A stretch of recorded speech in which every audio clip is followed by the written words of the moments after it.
El 18 de julio de 2024, apenas pasada la medianoche, un grupo de jóvenes se reunía nervioso en la comisaría del barrio Inaudi de la provincia argentina de Córdoba.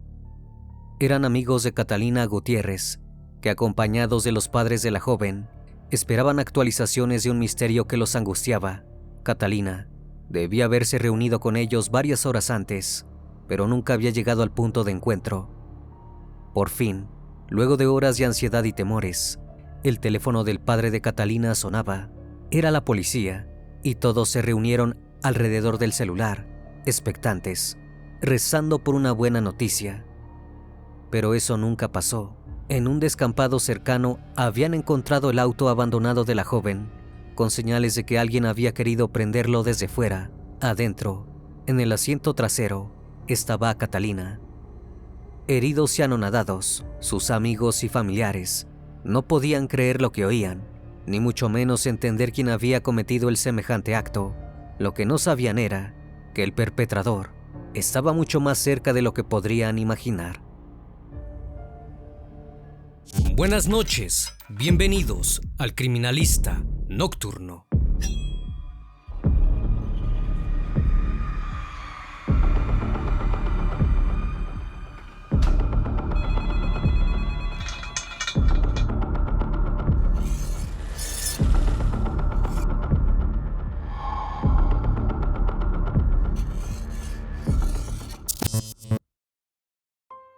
Catalina Gutiérrez era una joven de 21 años nacida en la provincia de Córdoba, Argentina.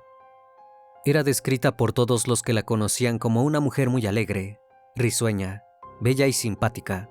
Tenía un gran don para entretener y disfrutaba muchísimo de grabar videos y sacarse fotos con cualquier móvil de un amigo que estuviera dispuesto a captarla haciendo sus tiernas caras y bailes.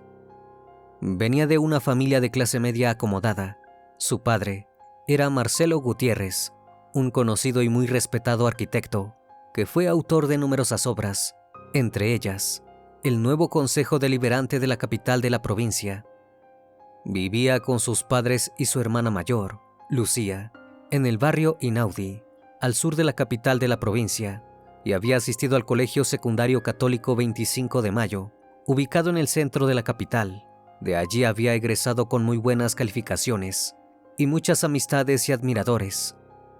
Al finalizar la escuela, la joven debía tomar una decisión con respecto a su futuro. Se decidió fácilmente, pues su mayor referente de vida se encontraba en su propia casa. Catalina estudiaría arquitectura, al igual que su padre. Se anotó a la carrera en la Universidad Nacional de Córdoba, donde comenzó sus estudios. Poco a poco, mientras se centraba en estudiar, otra cosa comenzó a crecer y volverse predominante en su vida: las redes sociales. La muchacha tenía bastantes seguidores y mucha actividad en su cuenta de Instagram, y entonces pensó, ¿por qué no convertirse en influencer? Empezó a dedicarle más elaboración a su contenido y a encontrar marcas para realizar canjes. Al final, incluso consiguió marcas que le pagaban por publicitar sus productos. En poco tiempo, logró que su Instagram se alzara con más de 84,000 seguidores. En esta red, mostraba sobre todo promociones de fiestas y productos, sus viajes a Buenos Aires, Rosario o Brasil, fotos con sus amigos o en eventos, y videos de tendencias de internet con remixes de reggaetón de fondo. Un personaje frecuente de las redes de Catalina era su perra Kimba, con la que realizaba numerosos videos y fotografías. Después del éxito de Instagram, la joven incursionó en TikTok, donde llegó a contar con más de 30,000 seguidores, aunque no subía contenido promocional, sino propio. Allí sus dotes de actriz frente a la cámara deslumbraban al público, mostrando su vida cotidiana o haciendo bailes y trends de moda para entretener a sus seguidores. Ajena a lo que estaba a punto de sucederle, Catalina continuaba con su vida normal, compartiéndola con los más de 100,000 usuarios que la seguían entre Instagram y TikTok. El 13 de julio de 2024, anunció su presencia en una fiesta que tendría lugar esa misma noche y había compartido su outfit escogido para asistir a la discoteca. También publicitó una marca de cigarros electrónicos para dejar de fumar. Por la madrugada del lunes 15, festejó a través de historias de Instagram la victoria de Argentina en la Copa América. Apenas terminado el encuentro deportivo entre su país y Colombia, la foto de la selección argentina fue seguida de un video de ella celebrando el cumpleaños de una amiga, coincidente con el partido de fútbol con inmensa alegría. El martes 16, subió otro video en el que se le veía disfrutando de un día tranquilo en la cama con su perra Kimba. El miércoles 17, subió el afiche promocional de una fiesta que iba a realizarse en Córdoba el sábado siguiente, en la que estaría presente para festejar el Día del Amigo. Catalina no tenía idea de que aquella sería su última publicación en las redes sociales. Aquel miércoles 17 de julio de 2024, la noche prometía fiesta. Catalina había acordado encontrarse con sus amigos para cenar y jugar a los bolos en el Patio Olmos, uno de los centros comerciales más grandes de la ciudad de Córdoba. La cita era cerca de las 8 de la noche, y a eso de las 7, Catalina le pidió a su madre que le prestara el auto para poder sumarse a la salida con sus amigos con mayor comodidad. Al principio su madre le sugirió que no fuera, que mejor se quedara estudiando, pero ella le respondió que ya casi terminaba el receso invernal y que era una de las últimas salidas que podría realizar antes de volver al intenso ritmo de la Facultad de Arquitectura. Su madre le dio la razón y también le entregó las llaves del coche, una práctica habitual entre ellas, y la despidió amorosamente. Catalina Gutiérrez subió al auto y compartió su ubicación en tiempo real con su hermana, que ya se encontraba en el lugar con otras amigas. También, antes de arrancar, le envió un audio a su novio. En él le decía que en cuanto llegara al lugar acordado, fuera sacando turno para jugar al bowling, como habían quedado, que ella ya estaba dirigiéndose hacia allí y que apenas llegara podrían comenzar a jugar. Pero los minutos iban pasando y Catalina no aparecía. Durante 1 hora y media, sus amigos la esperaron hasta que comenzaron a preocuparse. Un simple embotellamiento no debería haberla retrasado tanto, y Catalina era una persona muy responsable que no habría decidido ir a otro sitio sin avisar. Así que comenzaron a mandarle mensajes por WhatsApp y al no recibir respuesta, decidieron llamarla. Una pequeña multitud de jóvenes la llamaban por turnos, sin detenerse, mirándose a los ojos con un mismo presentimiento que todavía nadie podía ni quería articular. Fue decisión de Lucía, hermana de Catalina, llamar a sus padres. Marcelo y Eleonor corrieron preocupados hasta la comisaría del barrio Inaudi, muy cercana a su hogar. Allí denunciaron la desaparición de su hija. Si bien es usual que la policía se niegue a iniciar un operativo de búsqueda antes de pasadas 24 horas de la desaparición, el apremio de los padres y la importancia de su apellido en la ciudad pusieron a los agentes de policía a disposición inmediata. Pocos minutos después, Lucía, los amigos de Catalina y su novio llegaron a la comisaría. Allí, mientras los oficiales les pedían algún tipo de información que pudiera ayudar en lo inmediato, la hermana mayor de Catalina recordó que tenía acceso a la ubicación de su teléfono.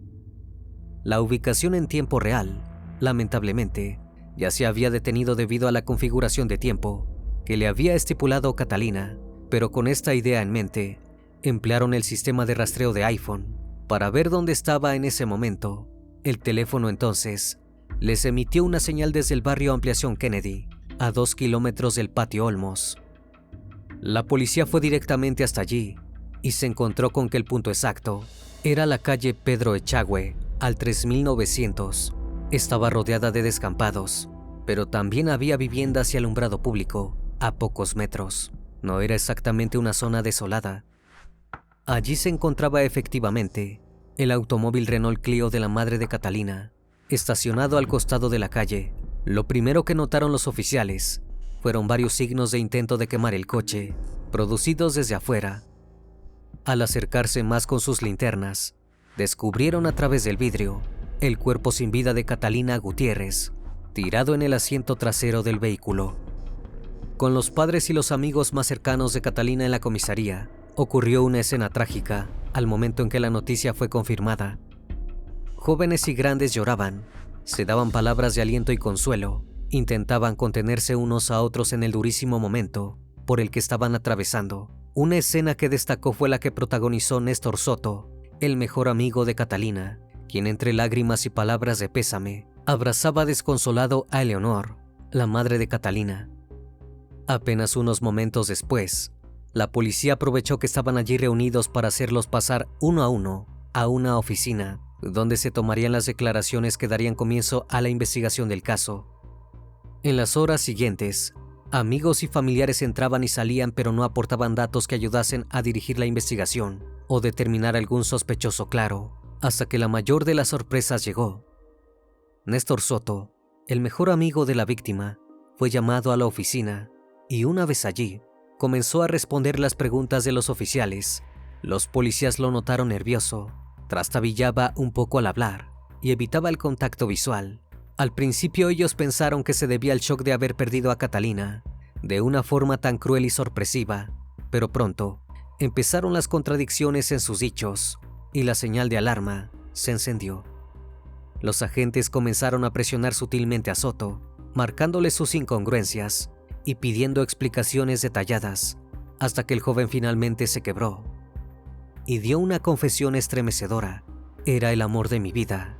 Yo la asesiné. Pero el caso recién comenzaba. La declaración de Soto bastaba para acusarlo del crimen, pero no era válida judicialmente. Para que esto ocurriera, debería volver a repetir sus palabras frente a un juez.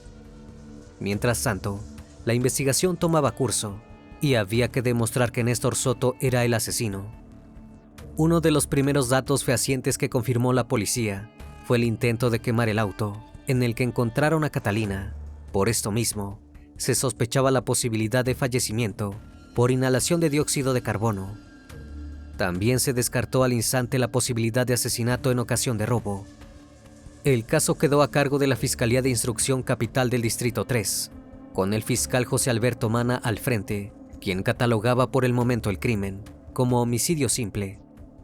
Apenas amaneció el 18 de julio y la División de Homicidios de la Policía Cordobesa ya se encontraba en el lugar del hallazgo.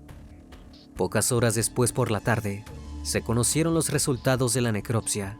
El deceso de Catalina Gutiérrez había sido provocado por asfixia mecánica, pero se desconocía aún si el asesino la había estrangulado con sus propias manos o si había utilizado algún tipo de elemento. También se confirmó que previo a su fallecimiento había recibido una brutal paliza. Varias observaciones de la policía forense indicaban que los golpes y el estrangulamiento podrían haber sido parte de una misma acción violenta, llevada a cabo por el asesino en un rapto de furia, cuyos motivos todavía no parecían encontrar por ningún lado.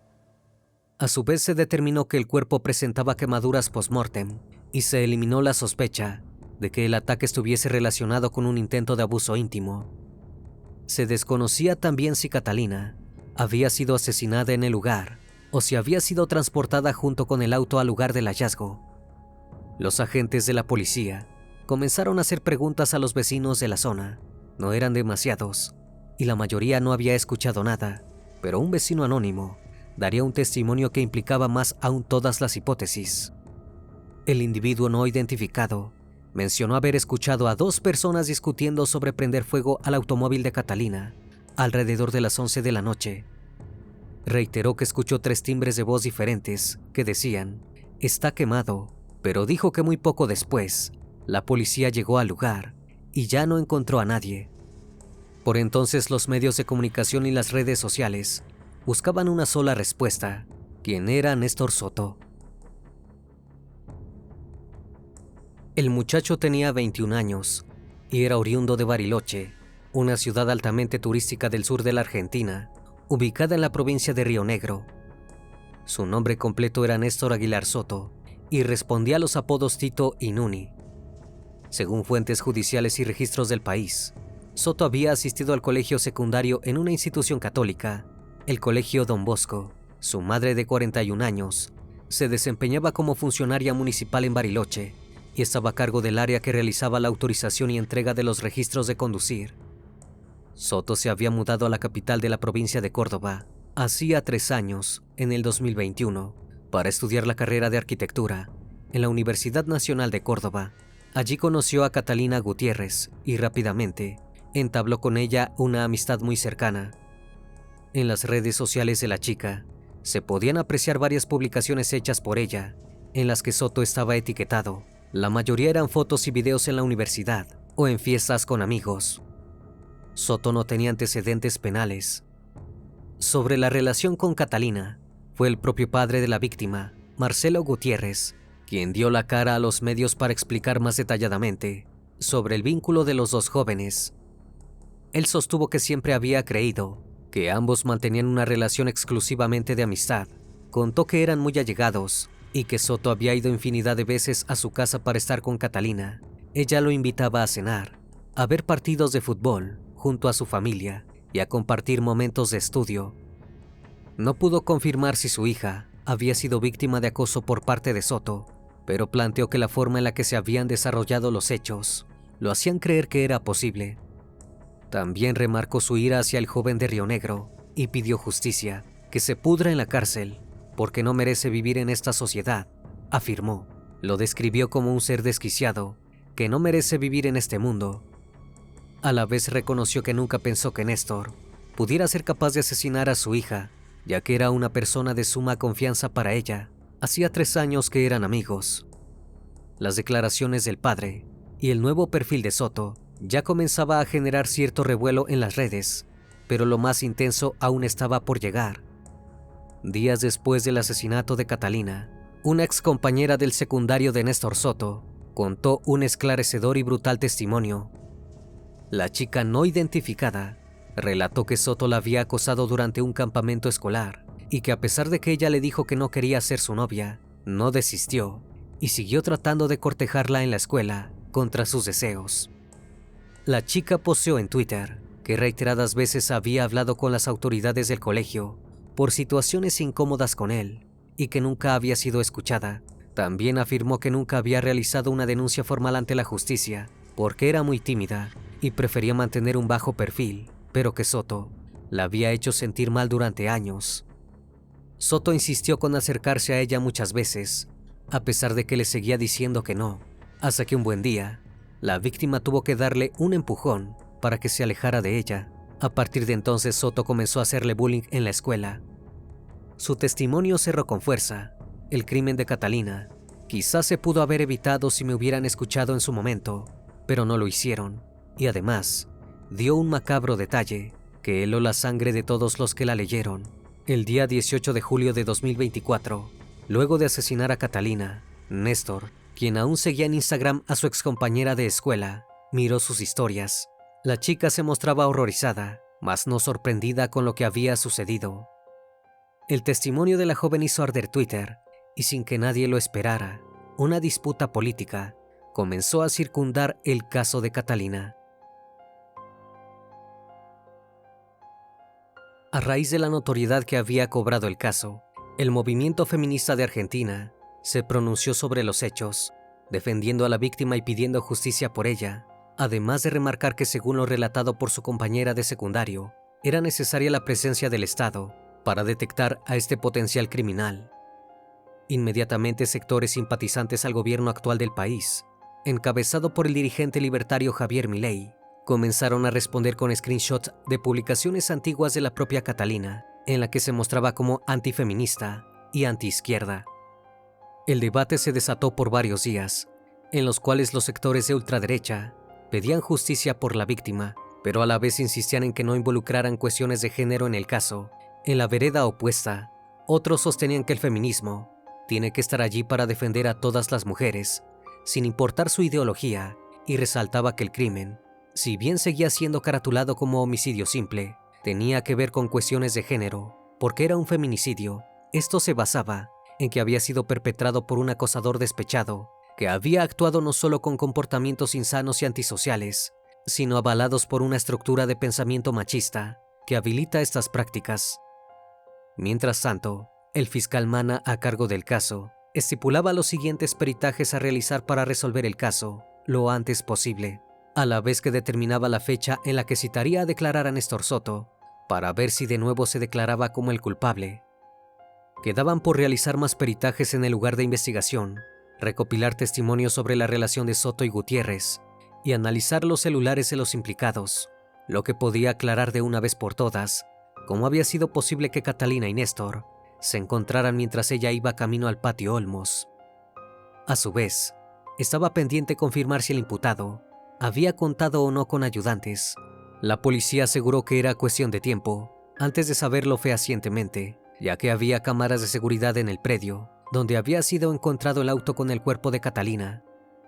Apenas unos días después, la causa seguía moviéndose rápidamente, aunque al estar bajo secreto de sumario, muchos rumores se mezclaban con datos reales, volviendo el seguimiento del caso muy confuso por esas horas.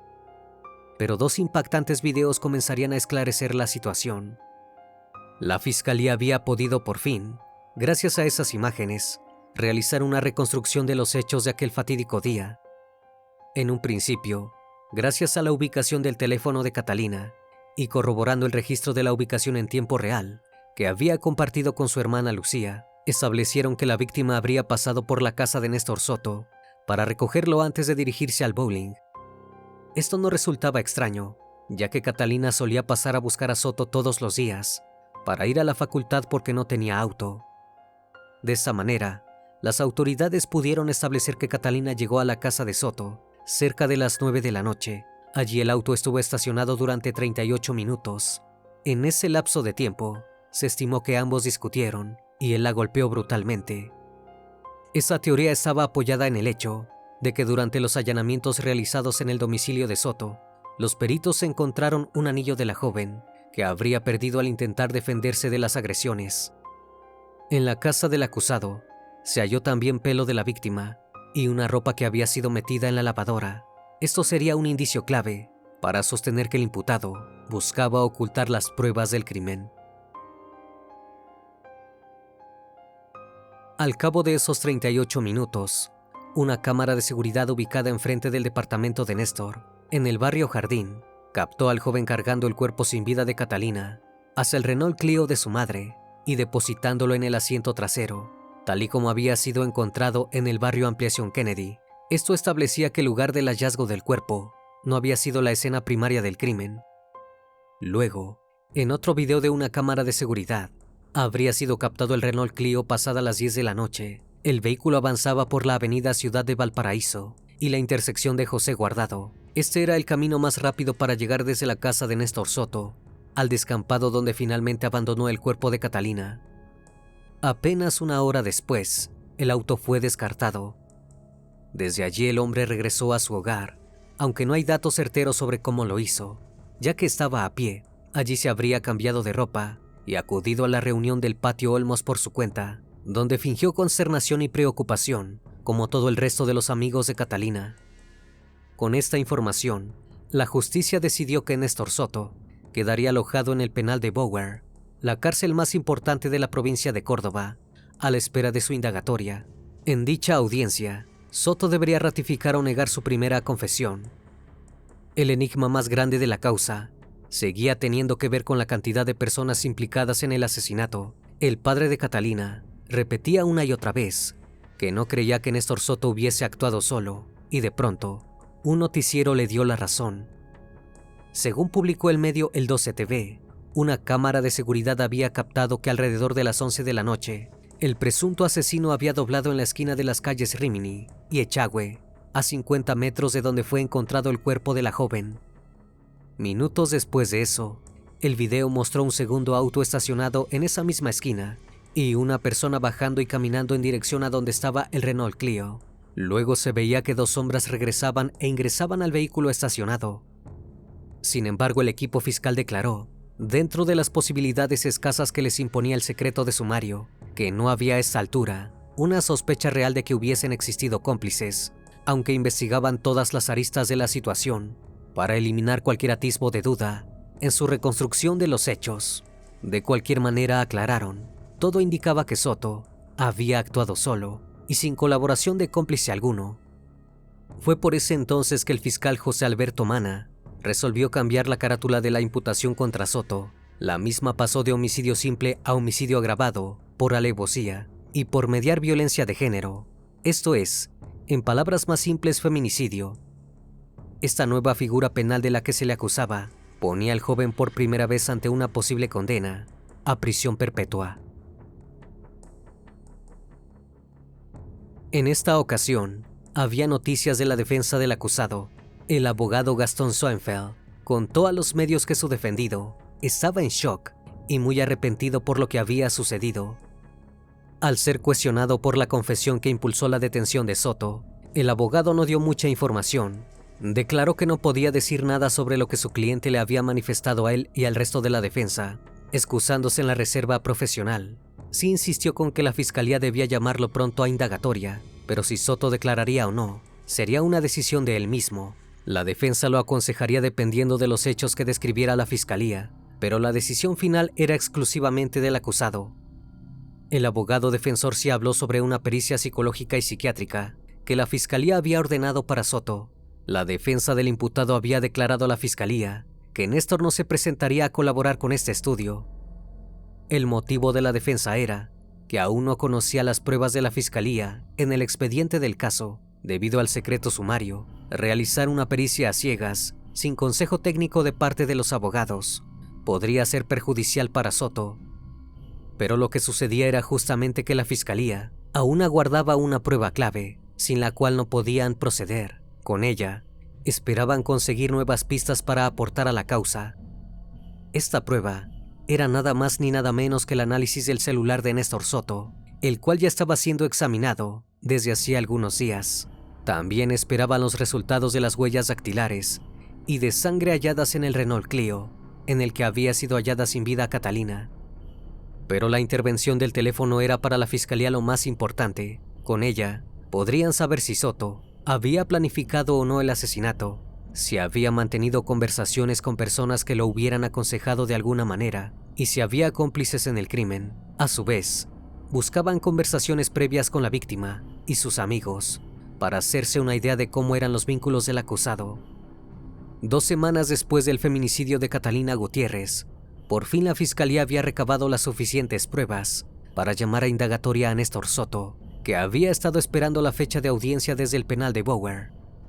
Soto llegó a las 11:48 de la mañana a la sede de tribunales de la ciudad de Córdoba y a los 28 minutos se retiró esposado, otra vez al penal. Su abogado defensor Schoenfeld salió a responder las preguntas de los medios. Contó que Soto había realizado una exposición muy breve, en la que admitió que había sido el culpable y que se mostraba muy arrepentido. Luego de eso, se negó a responder preguntas y fue retirado hacia la cárcel de Bower. El abogado reclamó que la defensa no hubiera podido todavía acceder a todo el material probatorio, aunque recalcó que les constaba que había muchas pruebas en contra de su defendido. La fiscalía se había encargado personalmente de enumerar todos estos datos, y el caso no lucía bien para Soto. El defensor principal estableció que a partir de ese momento, él y su equipo comenzarían a analizar el resto de las pruebas para poner en contexto el crimen del joven.